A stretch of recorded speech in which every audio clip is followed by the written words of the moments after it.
عربی زبان کی فصاحت و بلاغت کو جاننے والے وہ عربی دان آپس میں مقابلہ کیا کرتے تھے کہ کوئی آئے اپنے اس عربی زبان میں ہمارے ساتھ مقابلہ کرے، کوئی ہم سے بہتر کلام پیش کرے۔ تو ان عربی دانوں کو، ان ادبا کو، خطبا کو جو عربی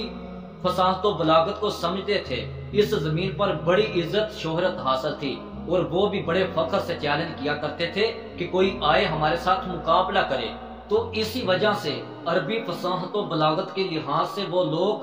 شعراء کا باہمی مقابلہ کروایا کرتے تھے، اور اس مقابلہ میں جیتنے والے سب سے بہترین قرار دیے جانے والے شعراء کے نام کو، کلام کو، ان کے جملوں الفاظ کو وہ لوگ لکھ کر کعبہ کے دروازے پر لٹکا دیتے۔ سبع معلقات اسی دور کی یادگار ہے کہ جو آج بھی متداول ہے۔ تو اللہ ذوالجلال نے اسی عرب کی سرزمین میں اپنے آخری پیغمبر نبی رسول صلی اللہ علیہ وآلہ وسلم کو اللہ ذوالجلال نے آخری کتاب قرآن پاک اسی عربی زبان میں نازل کر کے ان بڑے بڑے خطباء کو، بڑے بڑے علماء کو، ادباء کو،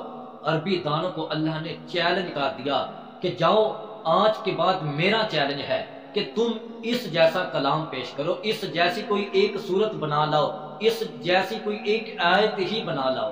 تو اللہ ذوالجلال نے جب اس قرآن پاک کو نازل کیا تو ان ادباء نے، عربی بولنے والے، جو عربی فصاحت و بلاغت کو جاننے والے، ان لوگوں نے جب اس قرآن کو پڑھا، جب اس قرآن کو دیکھا، جب اس قرآن کو سنا، تو یقیناً بول اٹھے کہ یہ قرآن محمد کا کلام نہیں ہو سکتا،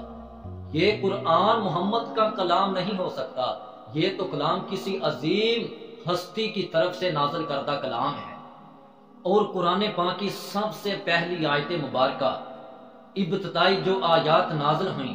وہ مکہ سے 2 کلومیٹر کوہ ہرا پہاڑ کے اوپر ایک غار ہے جس کو غار ہرا بولا جاتا ہے۔ اس غار میں اللہ کے رسول صلی اللہ علیہ وسلم اپنے رب کی عبادت میں مشغول تھے۔ تو جبریل آتے ہیں قرآن پاک کی ابتدائی سب سے پہلی وحی، پہلی آیات لے کر۔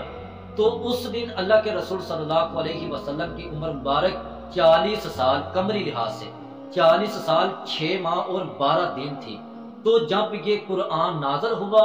اس قرآن کے ذریعے اللہ کے رسول صلی اللہ علیہ وسلم نے مکہ میں تبلیغ کا آغاز کر دیا۔ ایک اللہ کی طرف دعوت و تبلیغ، ایک اللہ کی طرف بلانے کے لیے ان لوگوں کو تبلیغ کرنی شروع کر دی۔ تو جب ان لوگوں نے اس قرآن کو دیکھا،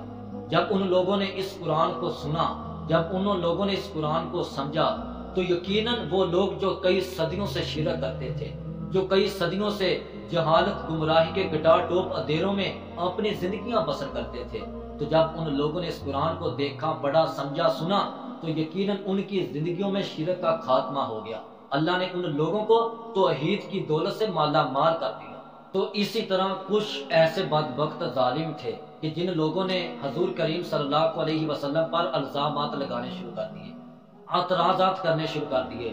کئی لوگوں نے یہ کہا کہ محمد صلی اللہ علیہ وسلم پر یہ جو قرآن نازل ہوتا ہے، یہ جو وحی نازل ہوتی ہے، یہ وحی شیطان کی طرف سے نازل ہوتی ہے۔ اور کئی بدبختوں نے اپنی زبانیں یہاں تک کھولی، انہوں نے کہا کہ محمد صلی اللہ علیہ وسلم یہ کلام، یہ قرآن کسی سے سیکھتا ہے۔ اور کئی لوگوں نے کہا کہ یہ محمد صلی اللہ علیہ وسلم یہ قرآن خود بناتا ہے، خود جوڑتا ہے، رات کو بیٹھ کر محمد صلی اللہ علیہ وسلم قرآن کو جوڑتا رہتا ہے اور یہی قرآن صبح ہمارے سامنے پیش کرتا ہے۔ تو ان لوگوں نے طرح طرح کے تانے مینے مارے، طرح طرح کے اعتراضات، الزامات لگائے۔ اللہ نے کہا، اے میرے پیارے نبی صلی اللہ علیہ وسلم، گھبرائیے مت، میں ابھی ان کی زبانوں کو تالے لگا دوں گا۔ اللہ نے اعلان کر دیا، چیلنج کر دیا، وَإِن كُنتُمْ فِي رَيْبٍ مِّمَّا نَزَّلْنَا عَلَىٰ عَبْدِنَا فَأْتُوا بِسُورَةٍ مِّن مِّثْلِهِ وَادْعُوا شُهَدَاءَكُم مِّن دُونِ اللَّهِ إِن كُنتُمْ صَادِقِينَ، کہ اگر تم اس چیز میں شک کرتے ہو کہ جو چیز میں نے اپنے بندے محمد صلی اللہ علیہ وسلم پر نازل کی، اگر اس چیز میں تم شک کرتے ہو، بِسُورَةٍ مِّن مِّثْلِهِ، تو جہاں تم بھی اس جیسی کوئی ایک صورت لے آؤ اگر تم سچے ہو۔ تو اللہ نے چیلنج کر کے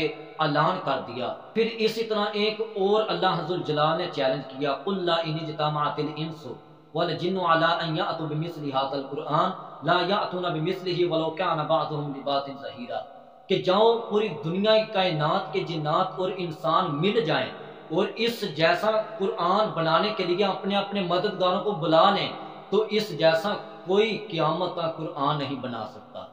کوئی اس جیسا کلام نہیں بنا سکتا۔ تو اللہ نے اسی طرح قرآن پاک میں 4 مقامات پر چیلنج کیا، اور اس چیلنج کا جواب قیامت تک دنیا کی کوئی طاقت نہیں دے سکتی۔ تمام جنات اور انسان اس جیسا کلام پیش کرنے سے عاجز ہیں، اس جیسا کوئی کلام نہیں پیش کر سکتا، اس جیسا کوئی قرآن نہیں بنا سکتا۔ قرآن بنانا تو دور رہا، اس قرآن کی کوئی ایک سورت نہیں بنا سکتا، ایک سورت تو بنانا دور کی بات ہے، ایک آیت نہیں بنا سکتا۔ تو اللہ نے چیلنج کر کے اعلان کر دیا، اور اس چیلنج کا جواب قیامت تک نہیں آ سکتا۔ اور اب دوسری طرف صورتحال یہ تھی کہ اس کلام کو، اس قرآن پاک کو پیش کرنے والے رسول اللہ صلی اللہ علیہ وسلم خود امی تھے، ان پڑھ تھے۔ آپ صلی اللہ علیہ وسلم نہ لکھنا جانتے تھے نہ پڑھنا جانتے تھے۔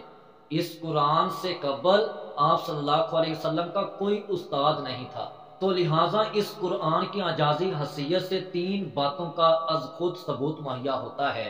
پہلے نمبر پر